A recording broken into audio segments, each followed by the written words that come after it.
en plus, on a un peu bousculé l'ordre du jour.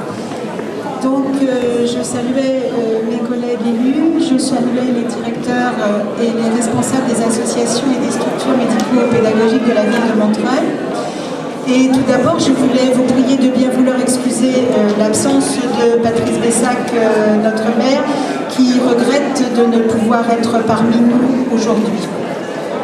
En tout cas, moi je suis très heureuse de vous accueillir pour cette nouvelle édition de la manifestation Tous pas pareils, tous égaux, que nous voulons pérenniser comme un rendez-vous régulier, un temps fort de rencontres à la fois festif, interactif et culturel. Tous pas pareils, tous égaux, c'est un titre bien choisi.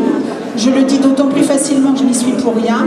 Mais en quelque sorte, il définit un projet de société, l'égalité d'accès aux droits pour tous.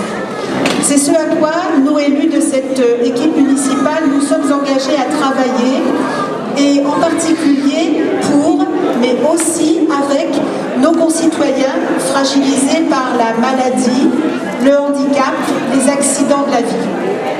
C'est pourquoi il nous a paru important que cette manifestation se déroule désormais dans la salle des fêtes de notre maison commune, la mairie.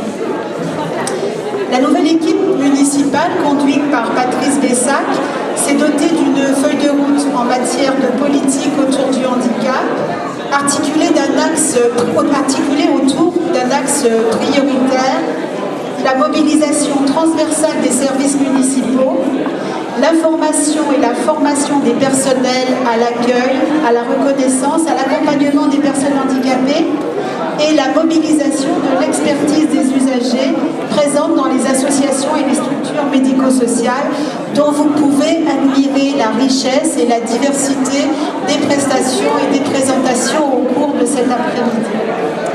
Je le disais tout à l'heure, pour bien faire pour, il faut faire avec. Nous avons au début de ce mandat des chantiers à poursuivre, d'autres à ouvrir.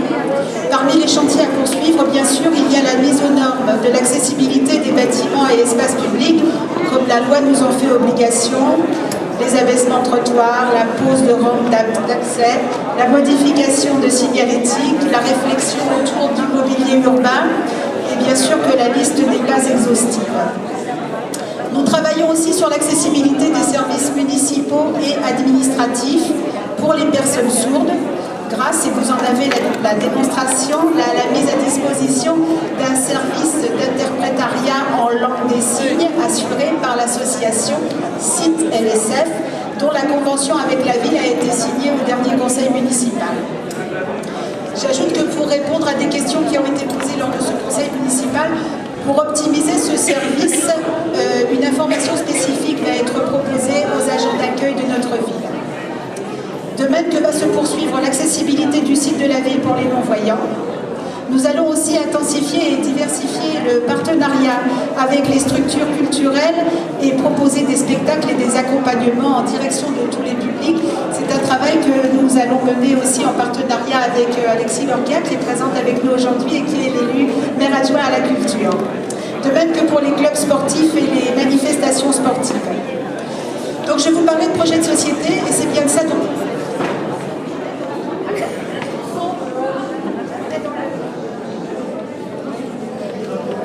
on est dans le vivre ensemble et on est dans le vivre ensemble, faire vivre la mixité des publics et des participants, valoriser la richesse de la différence. Alors nous ouvrons aussi un autre chantier, je vais dire, important, celui de la formation autour des personnels auprès des enfants. On l'ouvre sur plusieurs fronts, je vais dire. Tout d'abord, un grand travail qui s'engage avec les personnels des crèches autour de l'accueil des enfants porteurs de handicap et de leurs familles dans nos structures. Ce qui est intéressant dans cette démarche, c'est qu'elle se construit et s'élabore d'abord avec les personnels des crèches. Et je salue la qualité et l'engagement de la réflexion qui est menée depuis quelques mois. Nous envisageons aussi d'étendre cette action aux assistantes maternelles. Bien entendu qu'on va aussi étendre ce travail avec la nouvelle équipe des directions des centres de loisirs aux animateurs de nos centres. Et je signale la naissance d'un groupe ce qui est très important, de travail composé de parents, d'enseignants et de professionnels qui commencent à se rencontrer pour mutualiser autour de la prise en charge et la scolarisation des enfants autistes. Il y a une expérience qui est menée actuellement à Montreuil et que nous essayons et que nous envisageons et que nous espérons bien pouvoir généraliser. Vous voyez qu'il reste encore de beaux espaces à défricher. Alors il reste des chantiers importants, autour en particulier de l'accès à l'emploi et à la formation.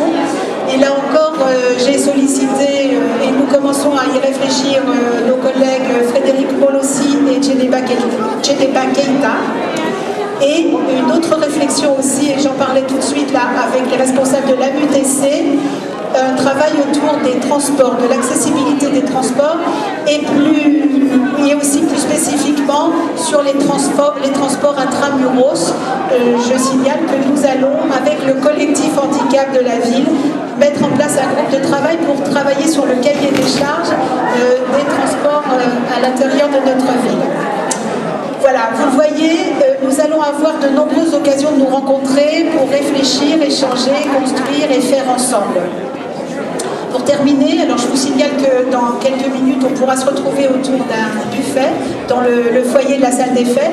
Je veux remercier les services municipaux, les associations et en particulier aussi, et au nombre desquels on compte le collectif Handicap Montreuil, qui est une particularité montreuilloise qui existe depuis fort longtemps, composée de citoyens experts et engagés que l'on sollicite et que l'on va continuer à solliciter avec les structures médico-légales pour expertiser et valider tous les choix que nous ferons, en particulier en matière d'accessibilité.